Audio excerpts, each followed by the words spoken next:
May. May 1st, Labour Day.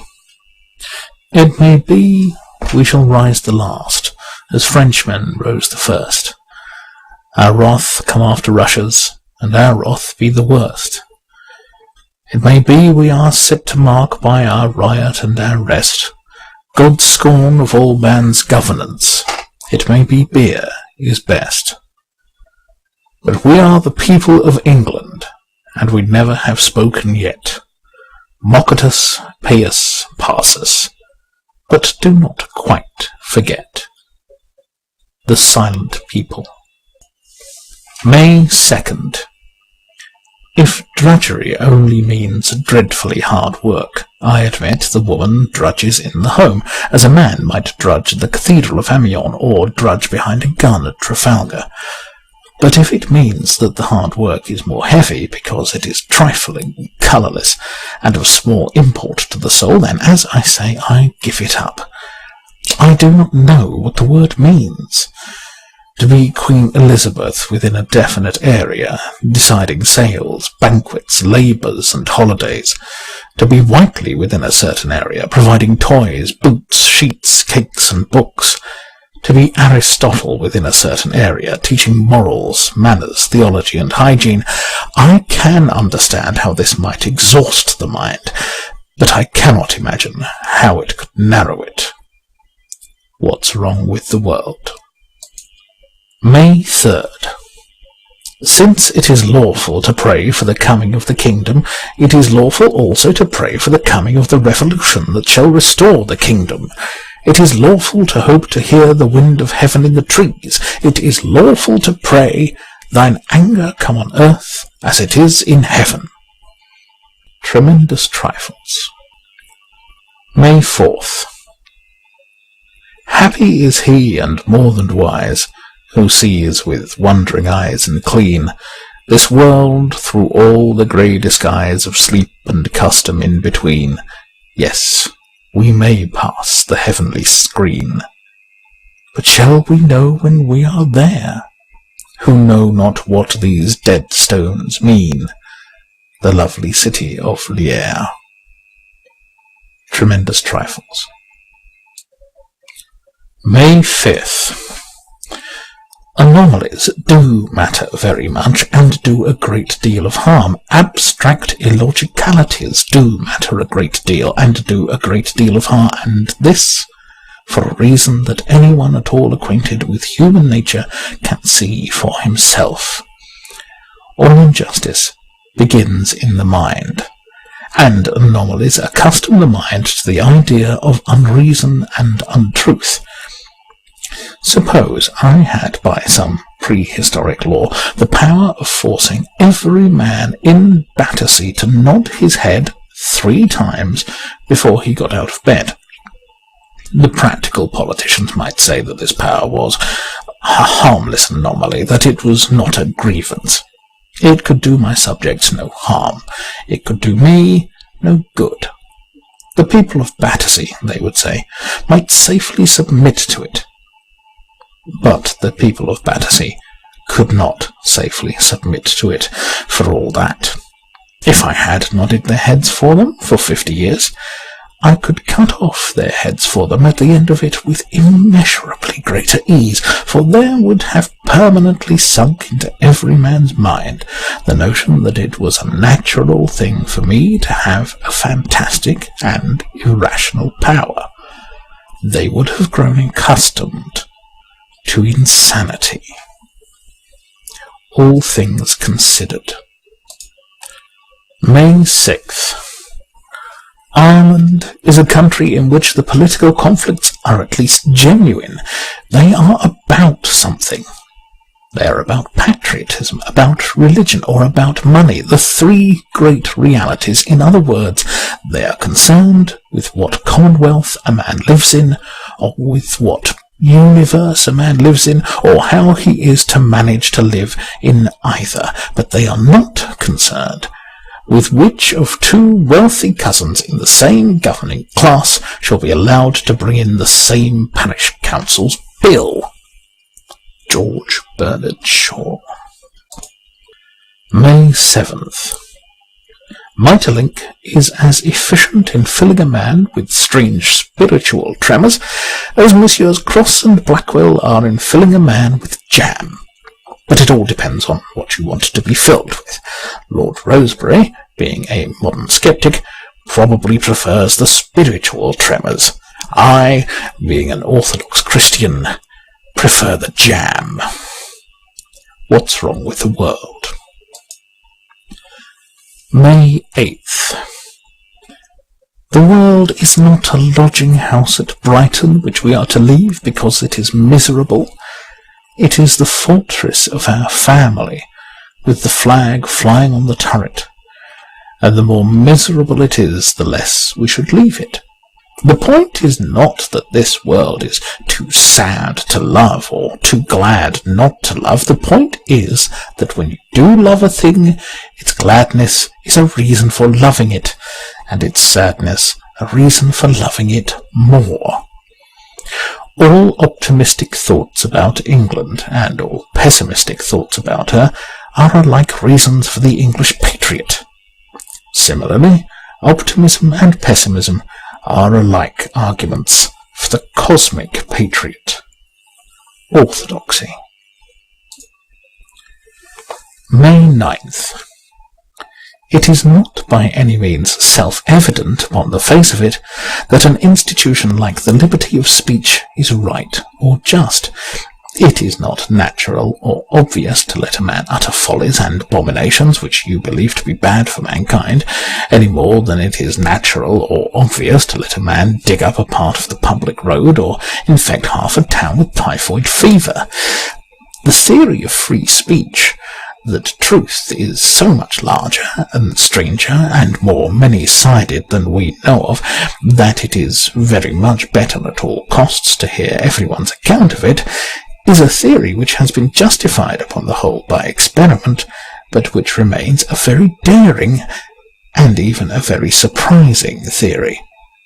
It is really one of the great discoveries of the modern time, but once admitted, it is a principle that does not merely affect politics, but philosophy, ethics, and finally, poetry.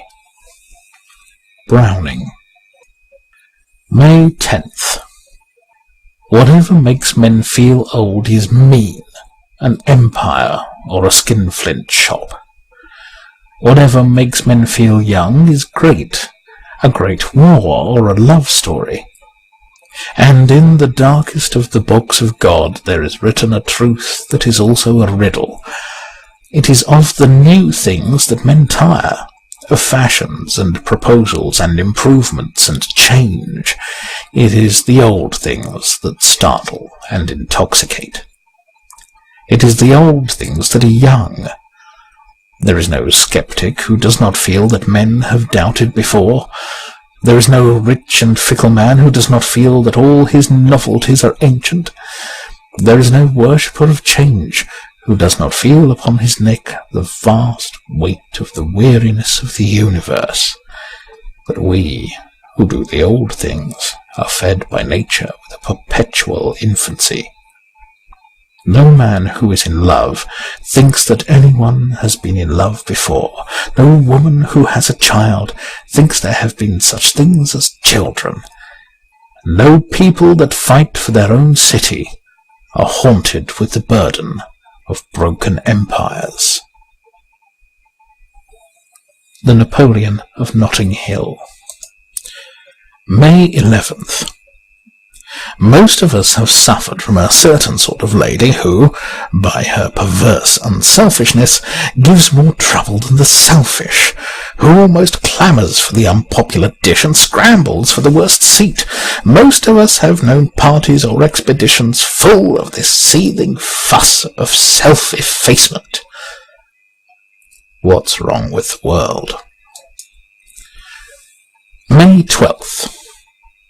It is the custom, particularly among magistrates, to attribute half the crimes of the metropolis to cheap novelettes. If some grimy urchin runs away with an apple, the magistrate shrewdly points out that the child's knowledge that apples appease hunger is traceable to some curious literary researches. The boys themselves, when penitent, frequently accuse the novelettes with great bitterness, which is only to be expected from young people possessed of no little native humour.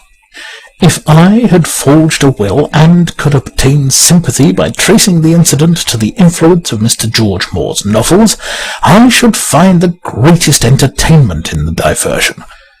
At any rate, it is firmly fixed in the minds of most people that gutter boys, unlike everybody else in the community, find their principal motives for conduct in printed books. The Defendant. May 13th. Soldiers have many faults, but they have one redeeming merit. They are never worshippers of force. Soldiers, more than any other men, are taught severely and systematically that might is not right. The fact is obvious. The might is in the 100 men who obey. The right, or what is held to be right, is in the one man who commands them. They learn to obey symbols, arbitrary things, stripes on an arm, buttons on a coat, a title, a flag. These may be artificial things. They may be unreasonable things. They may, if you will, be wicked things, but they are not weak things. They are not force, and they do not look like force. They are parts of an idea, of the idea of discipline.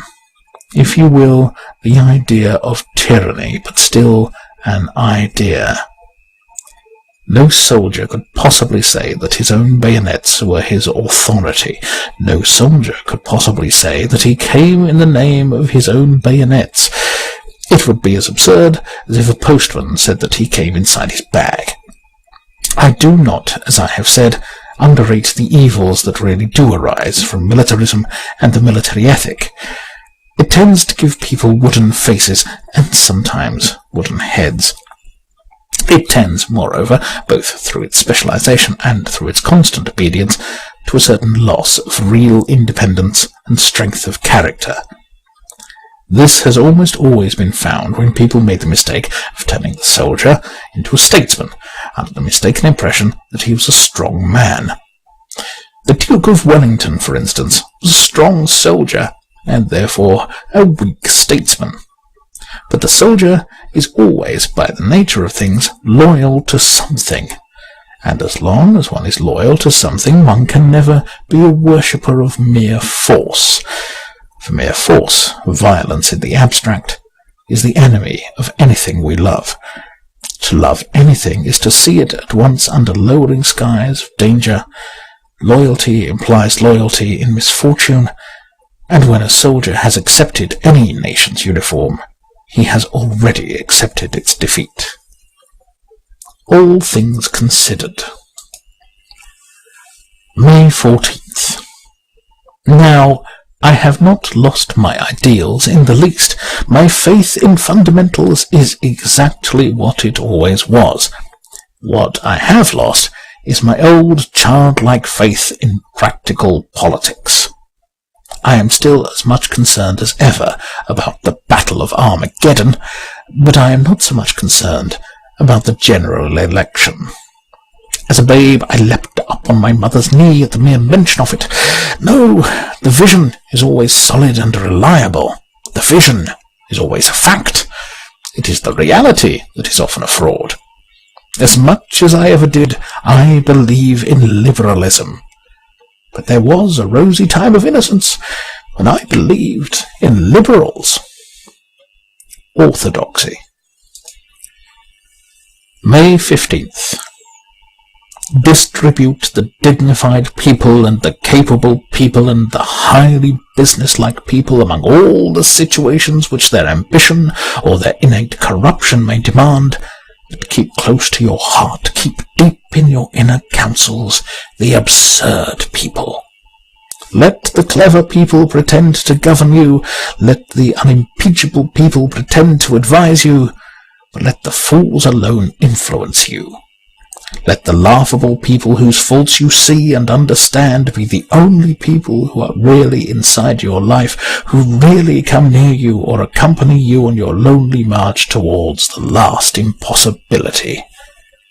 Introduction to David Copperfield. May 16th. Philosophy is not the concern of those who pass through divinity and greats, but of those who pass through birth and death. Nearly all the more awful and abstruse statements can be put in words of one syllable, from a child is born to a soul is damned.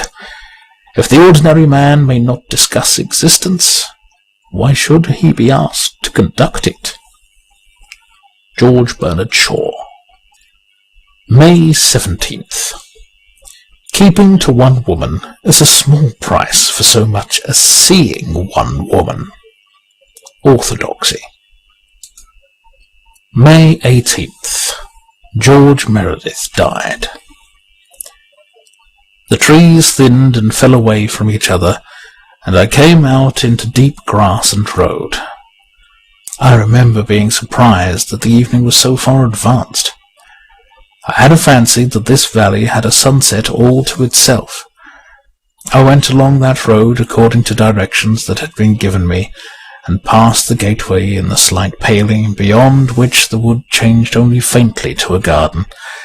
It was as if the curious courtesy and fineness of that character I was to meet went out from him upon the valley, for I felt on all these things the finger of that quality which the old English called fairy. It is the quality which those can never understand who think of the past as merely brutal. It is an ancient elegance, such as there is in trees. I went through the garden and saw an old man sitting by a table, looking smallish in his big chair. He was already an invalid, and his hair and beard were both white, not like snow, for snow is cold and heavy, but like something feathery, or even fierce. Rather, they were white, like white thistledown. I came up quite close to him. He looked at me as he put out his frail hand, and I saw of a sudden that his eyes were startlingly young. He was one of the great men of the old world whom I have met, who was not a mere statue over his own grave. He was deaf, and he talked like a torrent. He did not talk about the books he had written. He was far too much alive for that. He talked about the books he had not written. He unrolled a purple bundle of romances which he had never had time to sell. He asked me to write one of the stories for him, as he would have asked the milkman, as if he had been talking to the milkman. It was a splendid and frantic story, a sort of astronomical farce. It was all about a man who was rushing up to the Royal Society with the only possible way of avoiding an earth-destroying comet, and it showed how, even on this huge errand, the man was tripped up at every minute by his own weaknesses and vanities, how he lost a train by trifling or was put in jail for brawling. That is only one of them. There were 10 or 20 more. Another, I dimly remember, was a version of the fall of Parnell, the idea that a quite honest man might be secret from a pure love of secrecy, of solitary self-control. I went out of that garden with a blurred sensation of the million possibilities of creative literature. The feeling increased as my way fell back into the wood, for a wood is a palace with a million corridors that cross each other everywhere. I really had the feeling that I had seen the creative quality, which is supernatural. I had seen what Virgil calls the old man of the forest. I had seen an elf. The trees thronged behind my path. I have never seen him again, and now I shall not see him, because he died last Tuesday. Tremendous trifles. May 19th. Gladstone died. Lift up your heads, in life, in death, God knoweth his head was high. Quit we the coward's broken breath, who watched a strong man die. O young ones of a darker day, in art's wan colours clad, whose very love and hate are grey, whose very sin is sad, pass on. One agony long drawn was merrier than your mirth, when hand in hand came death and dawn, and spring was on the earth. To them that mourn. May 20th. If the authors and publishers of Dick Deadshot and such remarkable works were suddenly to make a raid upon the educated class, were to take down the names of every man, however distinguished, who was caught at a university extension lecture, were to confiscate all our novels and warn us all to correct our lives, we should be seriously annoyed. Yet they have far more right to do so than we, for they, with all their idiocy, are normal, and we are abnormal. It is the modern literature of the educated, not of the uneducated, which is avowedly and aggressively criminal. Books recommending profligacy and pessimism, at which the high-souled errand boy would shudder, lie upon all our drawing-room tables. If the dirtiest old owner of the dirtiest old bookstall in Whitechapel dared to display works really recommending polygamy or suicide, his stock would be seized by the police. These things are our luxuries, and with a hypocrisy so ludicrous as to be almost unparalleled in history, we rate the gutter boys for their immorality at the very time that we are discussing, with equivocal German professors, whether morality is valid at all. At the very instant that we curse the penny dreadful for encouraging thefts upon property, we canvass the proposition that all property is theft. At the very instant that we charge it with encouraging the young to destroy life, we are placidly discussing whether life is worth preserving. The Defendant. May 21st. The English nation will still be going the way of all European nations when the Anglo-Saxon race had gone the way of all fads. Heretics. May 22nd.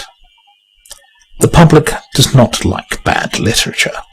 The public likes a certain kind of literature, and likes that kind even when it is bad, better than another kind of literature even when it is good. Nor is this unreasonable, for the line between different types of literature is as real as the line between tears and laughter, and to tell people who can only get bad comedy that you have some first-class tragedy is as irrational as to offer a man who is shivering over weak warm coffee a really superior sort of ice. Charles Dickens.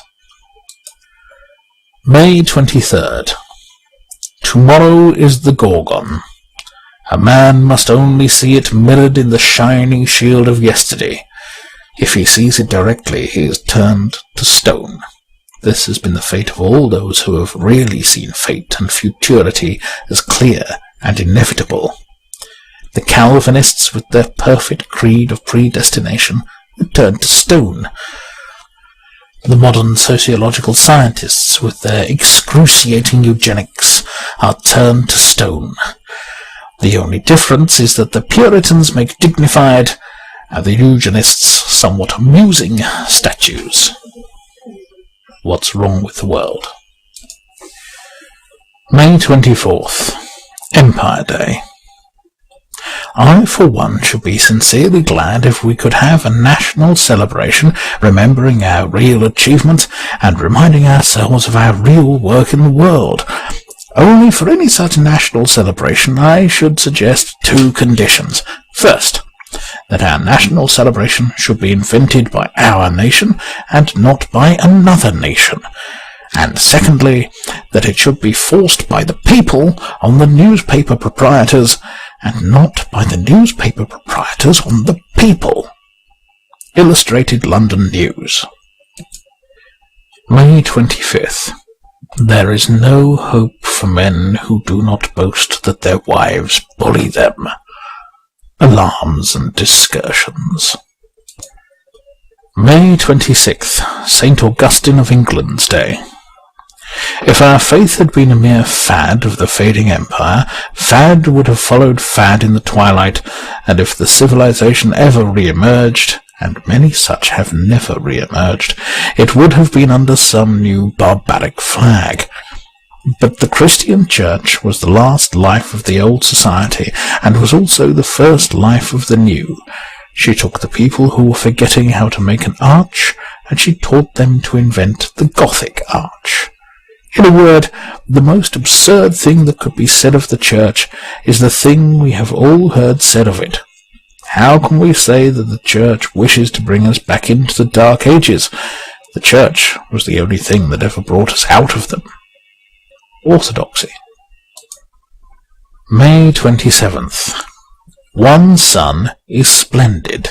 6 suns would be only vulgar.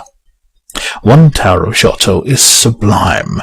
A row of towers of Giotto would be only like a row of white posts. The poetry of art is in beholding the single tower. The poetry of nature in seeing the single tree. The poetry of love in following the single woman. The poetry of religion in worshipping the single star. Tremendous trifles. May 28th. Boys like romantic tales, but babies like realistic tales, because they find them romantic. In fact, a baby is about the only person, I should think, to whom a modern realistic novel could be read without boring him. Orthodoxy. May 29th. The Restoration. It is a commonplace that the Restoration movement can only be understood when considered as a reaction against Puritanism. But it is insufficiently realized that the tyranny which half frustrated all the good work of Puritanism was of a very peculiar kind. It was not the fire of Puritanism, the exultation in sobriety, the frenzy of restraint which passed away. That still burns in the heart of England, only to be quenched by the final overwhelming sea. But it is seldom remembered that the Puritans were, in their day, emphatically intellectual bullies, that they relied swaggeringly on the logical necessity of Calvinism, that they bound omnipotence itself in the chains of syllogism. The Puritans fell through the damning fact that they had a complete theory of life, through the eternal paradox that a satisfactory explanation can never satisfy. 12 types. May 30th. Blessed Joan of Arc. Joan of Arc was not stuck at the crossroads, either by rejecting all the paths like Tolstoy or by accepting them all like Nietzsche. She chose a path and went down it like a thunderbolt. Yet Joan, when I come to think of her, had in her all that was true either in Tolstoy or Nietzsche, all that was even tolerable in either of them. I thought of all that is noble in Tolstoy, the pleasure in plain things, especially in plain pity, the actualities of the earth, the reverence for the poor, the dignity of the bowed back. Joan of Arc had all that, and with this great addition, that she endured poverty while she admired it, whereas Tolstoy is only a typical aristocrat trying to find out its secret. And then I thought of all that was brave and proud and pathetic in poor Nietzsche and his mutiny against the emptiness and timidity of our time. I thought of his cry for the ecstatic equilibrium of danger, his hunger for the rush of great horses, his cry to arms. Well, Joan of Arc had all that, and again with this difference, that she did not praise fighting, but fought. We know that she was not afraid of an army, while Nietzsche, for all we know, was afraid of a cow. Tolstoy only praised the peasant. She was the peasant. Nietzsche only praised the warrior. She was the warrior. She beat them both at their own antagonistic ideals. She was more gentle than the one, more violent than the other. Yet she was a perfectly practical person who did something, while they are wild speculators who do nothing. Orthodoxy. May 31st. Our civilization has decided, and very justly decided, that determining the guilt or innocence of men is a thing too important to be trusted to trained men. If it wishes for light upon that awful matter, it asks men who know no more law than I know, but who can feel the things that I felt in the jury box. When it wants a library catalogued, or the solar system discovered, or any trifle of that kind, it uses up its specialists. But when it wishes anything done which is really serious, it collects 12 of the ordinary men standing round. The same thing was done, if I remember right, by the founder of Christianity. tremendous trifles.